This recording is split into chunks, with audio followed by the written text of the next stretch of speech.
The quantum entanglement communicator chirped 3 times. The priority signal. Elvish felt his stomach drop as he stared at the holographic interface hovering above his wrist-mounted terminal. 7 minutes. It had been exactly 7 minutes since he'd made that stupid joke in the mess hall. Communications Officer Elvish Reeves, report to Admiral Elsa's private quarters immediately. The automated voice was clinical, devoid of emotion, which somehow made it worse.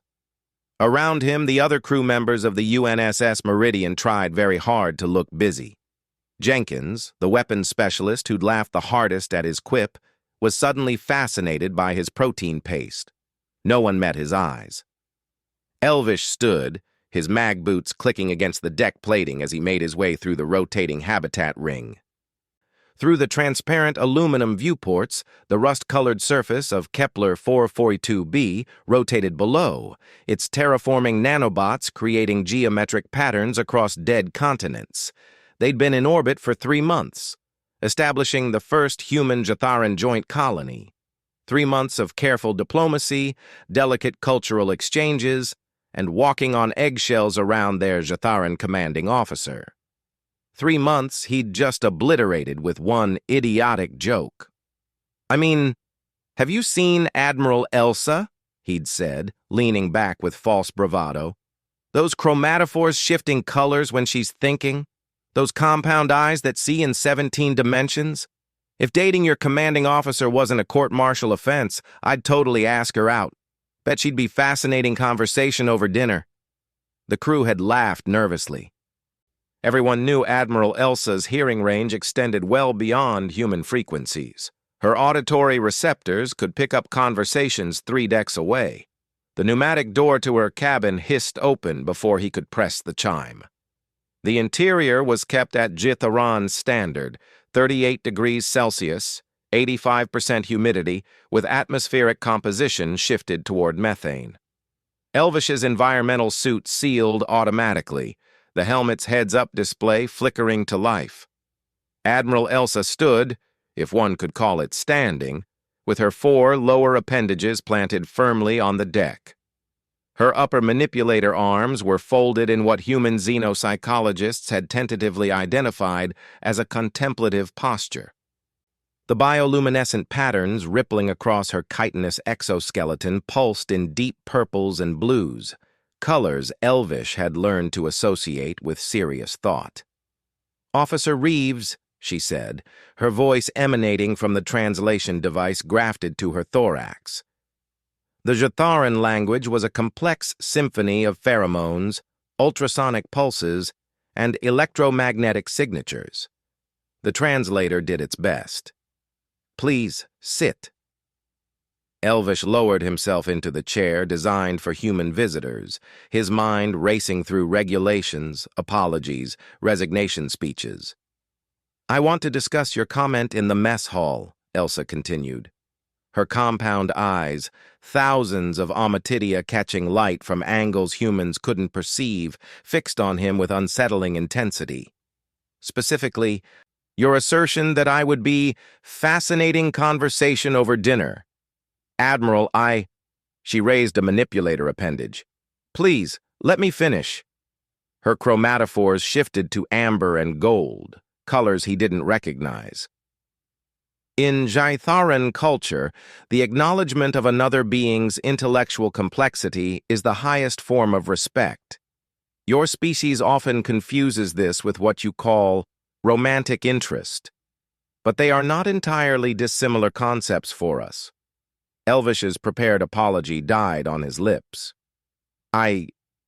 What? Your hypothesis is correct, Officer Reeves. I would indeed be fascinating conversation. Her bioluminescence flickered in a pattern that the translator rendered as amusement. The question is, would you? She moved to a console, her manipulator appendages dancing across controls designed for her physiology. A holographic display materialized between them. Star charts, gravitational wave patterns, quantum probability clouds depicting possible futures. In 17 minutes, we will detect an anomaly in the Kepler system's Oort cloud. In 43 minutes, we will confirm it as a derelict vessel from the precursor civilization, a find that will revolutionize both our species' understanding of faster-than-light travel. Her eyes never left him. I have been observing your work in quantum communications. Your intuitive grasp of entanglement theory exceeds your formal training. You see patterns others miss. Elvish stared at the projections, his mind automatically identifying the probability cascades, the strange attractors in the data flow. This is... How did you... Jatharan neurology allows us to perceive quantum states more directly than human cognition. What you call hunches, we experience as sensory data. I have foreseen 17 different timeline branches stemming from this discovery. In only 3 does humanity and Jathar achieve true partnership rather than eventual conflict. Her colors shifted to deep green, determination. In all 3, you are present at the initial analysis.